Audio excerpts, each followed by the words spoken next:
السلام عليكم، ان شاء الله تكونوا كامل بخير وكامل في صحة جيدة يا رب. وصفتنا تاع اليوم اللي راح نديروها مع بعض ان شاء الله راح تكون حلوى برستيج. هاد الحلوى بزاف بنينه، طريقه التحضير تاعها جد سهله، من الشكل تاعها يجي راقي بزاف، توالم كل المناسبات. ان شاء الله راح نشوفوا لا فيديو وتجربوها وتنجح معكم. نبداو على بركة الله في المقادير. واش راح نحتاجو هنا؟ اول حاجه عندي شوكولا بيضاء كنت ذوبتها، ما زدت لها والو. من بعدها زدت لها باش تحصلت على هذا اللون، زدت لها باتاغون تاع التوت كيما راك تشوفوا فيها، زدت شويه مع مغرف كبيره نتاع زيت، خلطتهم مليح وتحصلت هنا على هذا اللون. وكذلك النكهه راح تجيكم النكهه تاع التوت ما شاء الله. نتوما اذا كان ماشي متوفر عندكم الفرامبواز تقدروا تعوضوه بالكاسيس، يعني تقدروا ديروا شويه تاع عطر الكاسيس. هي لا باتاغوم يعني عطر ملون ومنكه في نفس الوقت، يعني راح تحصلوا على البنه وتتحصلوا على اللون. بعدها جبت مول تاع سيليكون كيما شفتوا، كنت دهنته بالشوكولا، ديروا 3 كوش ولا يعني كيما حبيتوا. نضري نشارك معكم الطريقه وندخلوه للثلاجه حتى يحكم روحه. نرجع هنايا لافارس.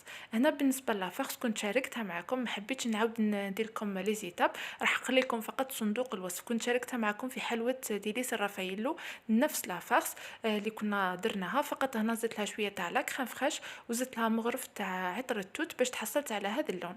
خلطتهم مليح. من بعد راح نجيب هنايا معجون تاع الفراوله. انا كنت حابه ندير معجون تاع التوت مي ملقيتوش، درت معجون الفراوله. راح تبقاو تزيدوا بشويه، نتوما اللي تتحكموا في القوام، حبيتوها شويه ثقيله ولا حبيتوها خفيفه. انا حبيتها خفيفه لانه الوصفه تاعنا هذه راهي فيها اللوز وفيها كذلك جوز الهند. شوفوا انا لازم تخليوها جاريه شويه بهذا القوام، لانه فيها جوز الهند وجوز الهند يتشرب بزاف. دونك انا خليتها شويه جاريه باش من بعد كي تريح معايا راح هذاك نواه كوكو يتشرب وراح تجيني سوا ما تبقاليش حاكمه روحها كامل.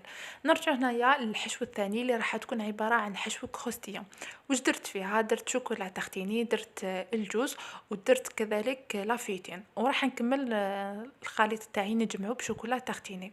هنا بالنسبه للمكسرات تقدروا ديروا بالكاوكاو، تقدروا ديروا باللوز، تقدروا ديروا بالجوز، يعني اي نوع حبيتوه راحين تستعملوه. هنا بعد ما حكمت روحها الشوكولا خرجت لي مول تاوعي كيما راك تشوفوا، حكمت بيا الشوكولا. راح نجيب ندير الطبقه الاولى من لافارس اللي كنا وجدناها نتاع التوت كيما راك تشوفوا فيها. كنت درتها في كيس حلواني، يعني في لابوش هادوي هذه تعاونكم بزاف بزاف، ما تمسخ لكمش الحاله وتعطيكم النتيجه اللي راكم حابينها. درنا الطبقه الاولى، من بعد زدت الطبقه الثانيه هذيك لافارس كروستيون ندخلها للثلاجه.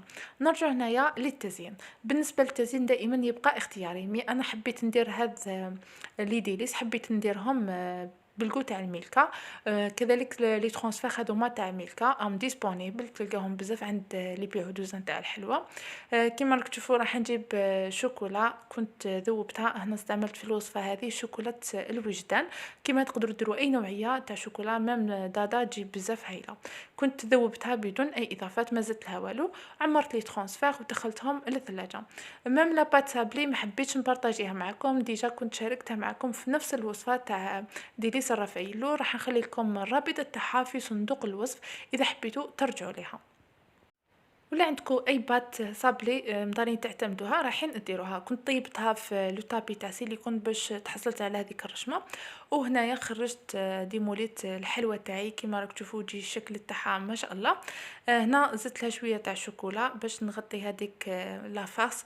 هنا ما حبيتش نديرها في نغطيها لاكوش هذيك، نغطيها في المول باش تعاوني كي نكون نحي فيها ما تتكسرليش. دونك درت هاد الطريقه، غطيتهم مليح بالشوكولا وحطيتهم فوق لا بات سابلي كيما راك تشوفوا. راح نجيب هنا هادو مالي ترانسفير تاع ميلكا، بعد لي حكموا روحهم مليح خرجتهم من الثلاجه وراح نديمولي فيهم. هنا راح نزيد لهم شويه تاع شوكولا ونركبهم بهذه الطريقه. هنا ناكد دائما انه التزيين يبقى اختياري. وعندي هنا لي نوازات كراميليزي كنت خدمتهم كيف كيف وراح نزين بهم بهذه الطريقه. هنا ديما ندير شويه تاع شوكولا باش نثبت الحبات تاعي. وهذا هو الشكل تاع الحلوى تاعنا. راح نكملهم انا كامل بنفس الطريقه، راح نكمل التزيين تاعهم. وهذا هو الشكل النهائي تاع الحلوى تاعنا. كيما راك تشوفوا هنا كنت قسمت لكم حبه باش نوري لكم كيفاش تجي من داخل. هاد الحلوى بزاف بزاف بنينه، تقدروا ديروها في اي مناسبه تحمر لكم وجهكم. ان شاء الله تجربوها وتعجبكم. كانت هذه الوصفه تاعنا اليوم. فرجه ممتعه في وصفه اخرى ان شاء الله. سلام.